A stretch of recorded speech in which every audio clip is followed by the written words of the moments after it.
essa forma de se comportar é porque você pegar a década de 60 e 70, você tinha, sei lá, 2 tipos de geladeira. Então, o que o marketing precisava fazer era colocar no mercado. Alguém ia comprar. Se uma fosse um pouco mais cara que a outra, aí quem tinha mais grana, menos grana.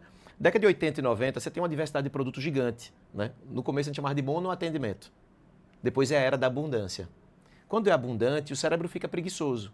Se eu vou repetir alguma coisa hoje bastante, o cérebro é preguiçoso. Pega essa. O cérebro é preguiçoso. Né? Ele precisa de curadoria, porque é muita informação. Daí vem a ansiedade, é um bocado de coisa. Que a gente pode entrar por esse lado, né? Mas a gente já tem até um estudo bom da área da psicologia sobre isso, mas a gente sempre tenta limitar, que nem as teses de doutorado, tal, que tem que afunilar, saber muito sobre pouca coisa, porque é muita informação hoje. Quando você entra na abundância, 1000 marcas de cerveja, 70 desodorantes diferentes, o marketing precisou se reinventar. E ele ser mais específico sobre a característica, a qualidade de um produto, a entrega para as pessoas. Anos 2000 em diante, ficou pior ainda. Meu Deus. Porque a gente diz que é a era emocional. A gente não se liga mais à utilidade de uma caneca, mas qual é o valor que ela tem a estar escrito Stefanados aqui na caneca. O que traz para mim? Ou o status que eu vou ter ao carregá-la. Ou dizer que eu pertenço a um grupo e não pertenço, como a gente fazia com os primatas. Um grupo de primitivo mesmo. Ou seja, minha tribo. Minha tribo. Então você começa a falar sobre pertencimento, outros valores que não tinha no marketing. E esses valores vêm da década de 90, ali em Harvard, a parte mais científica, um cara chamado Zaltman, que ele começa a dizer, fez um eletroencefalograma e ressonância magnética, depois de submeter as pessoas a alguns estudos de cor, de música e de alguns comerciais, algumas publicidades. E o comportamento pela descarga elétrica, pela batida do coração, pelo suor nas mãos e mesmo na ressonância, provavam que o que ela dizia não era exatamente o que ela sentia. E ele desenvolve uma tese que é: a gente sente uma coisa, fala outra e faz outra. Somos mentirosos contumazes. Todos os seres humanos são mentirosos por sobrevivência. E nasce uma teoria do cérebro trino, que diz que nós temos um cérebro racional, o cérebro, eu e você temos ele, não usamos muito. Eu não tenho usado muito, não. Não, apesar de tanto estudo, a gente usa pouco, 10% do nosso tempo a gente usa ele. A gente tem essa parte mais emocional, que é o cérebro límbico. Cachorro também tem, alguns mamíferos têm ele, por isso que a gente tem uma relação tão boa com o pet, porque ele está pertinho da gente, o macaco está lá e tal. A gente cria uma relação emocional. E tem o reptiliano, que é essa parte de trás onde tem as amígdalas da gente, que é a sobrevivência. Todo bicho tem isso. Quando esse cara divide e faz essa teoria do cérebro trino, vê, década de 90, até hoje a gente usa a mesma teoria para levar para negócio, levar para comportamento, mesma coisa. Como se fossem 3 partes independentes. Funciona assim, mas é mais fácil ilustrar, né? E a gente passa a entender que o marketing precisa ler esses 3 cérebros, porque sendo humano, você tem os 3. Eu quero cuidar do meu filho. Eu tenho um filho de 5 anos. Cara, se piscar aqui o celular da escola, um abraço podcast. Tchau. Sim, sim. Nem sei o que é, leva uma quedinha de nada. Sobrevivência, cuidar da família. Acende a amígdala na hora, né? A amígdala é o mesmo nome, mas não tem a ver com a nossa... mas assim, acendeu lá. Isso acontece com o sapo também. Por isso que o nome do cérebro é reptiliano. Vem dos répteis, né? Já o emocional tem a ver com a conexão nossa com a comida da nossa avó, né? Que até o marketing sensorial fala disso, né? Do cheiro, da comida, da vovó e tal. E outros bichos têm isso também, né?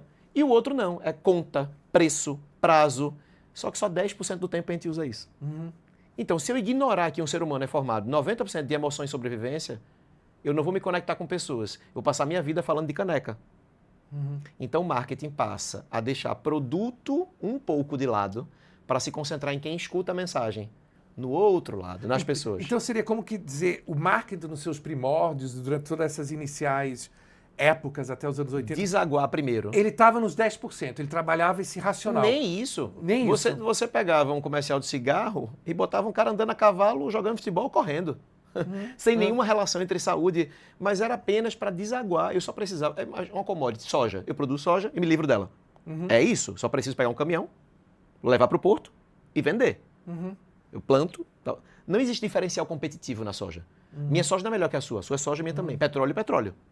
Então era comoditário o mercado. Estou entendendo. Quando diversifica, eu preciso dizer, meu produto é melhor do que o do Stefano. O meu é legal, dele não. Eu tenho garantia de 6 anos, a garantia dele é racional. A garantia dele é menor. Meu carro tem mais espaço. Tudo produto, foco no produto, não foco nas pessoas. Só que quando você tem 1 zilhão de produtos, pessoas com... Seria correto dizer Por favor. foco zero na experiência, nas emoções? Não sei se foco zero, mas isso não é prioritário. Não era Talvez prioritário. você pegasse uma Coca-Cola que tem um investimento em branding fudido, aí, talvez a Coca tinha essa questão de, eu não preciso mais vender líquido. Né? Desde a década de 80, a Coca falou que eu não preciso vender líquido. Eu preciso vender herança. Eu preciso que os filhos dos filhos dos filhos também bebam Coca-Cola. Porque nessa geração eu já estou dominando. Estou preocupado com os próximos 100 anos. Mas assim, é uma exceção. Coca-Cola não é regra. Não é regra. Entendeu? Eu me lembro da propaganda de 1970 da Coca-Cola, não que eu me lembre fisicamente, mas virou um marco, até porque a música era maravilhosa, de um grupo inglês que eu gostava muito, e que foi filmada em 1969 ou 70, numa colina da Itália. E a mensagem era, reunimos pessoas do mundo inteiro nessa colina da Itália para celebrar a paz do mundo. Então já era uma coisa... Não tem líquido. Não fala sobre líquido. Exatamente. Tipo, a Coca-Cola, ela já... um valor totalmente emocional. Emocional. Que a gente chama de geração 2. Ela já podia se dar esse luxo. Podia. Né? E ainda assim como a Heineken fez nos anos 2000, na Universidade de Amsterdã, criou uma universidade para ela, assim como a Heineken fez, mas a Heineken hoje tem médico em diretoria mundial de marketing. Né? Então você tem médico estudando cérebro. Para poder entender para onde vai o cérebro. Eu já fiquei preocupado que fosse alguma coisa com a cerveja. Não, né? É porque tese, desculpa a viagem, mas assim, tese tem para tudo nessa vida. Tem. Né? Se justificava que homem tomava Heineken porque é mais amarga e mulher não toma cerveja amarga. Ela tomava Stella Artois. Mas os caras começaram a estudar e tal. Não, é porque o amargor ele tem a ver com um monte de desenvolvimento de mercado, que tem a ver com posicionamento no mercado de trabalho, o machismo. Tanto é que a própria Heineken muda a campanha. A Heineken chegou a ter 90-10 de share. Entre homens e mulheres. Uau. 10 mulheres, 90 homens? 10% do consumo era feminino no mundo, da Heineken. Hoje, se tiver 60-40, tá equilibrado. Não é mais a cerveja só da Champions League. A Heineken é um fenômeno mundial. Entre homens e mulheres no futebol e em qualquer outra coisa. É um fenômeno. Mas os caras apertaram botões, inclusive antes dos concorrentes. Né? Fazer autocrítica sobre o posicionamento, né, que estereotipa a mulher, tal. Fizeram essa autocrítica antes. Eles fizeram contra eles mesmos, isso é fantástico. A primeira campanha da Heineken, que diz mulher também gosta de futebol, né, que é na Champions League, eles detonam eles mesmos, falam da própria campanha. Então, são coisas que você está relacionado muito mais, posicionamento de onde é que está o ser humano, para onde caminha o papel da mulher, e não mais só, minha cerveja é amarga, minha cerveja é verde, minha cerveja é gostosa, gelada. Sai do produto. Então, se for resumir, tem um cara nos Estados Unidos que vai lá e descobre, não vou dizer descobre, mas ele passa a documentar que tem um caminho dos negócios estudando gente. O mundo passa por uma crise de produtocentrismo. Tudo é produto, caneca, celular e tal.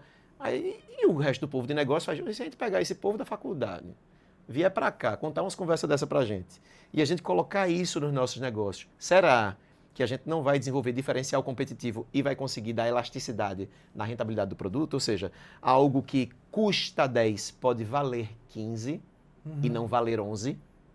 Então foi busca de lucro, foi busca de permanência no mercado, mas com o tempo acabou virando a regra. Hoje, competir lá em cima, sem usar nada de comportamento humano, de cuidado com as pessoas, de acolhimento do cliente, nenhuma técnica de neuromarketing, dificilmente alguém lidera. Muito dificilmente.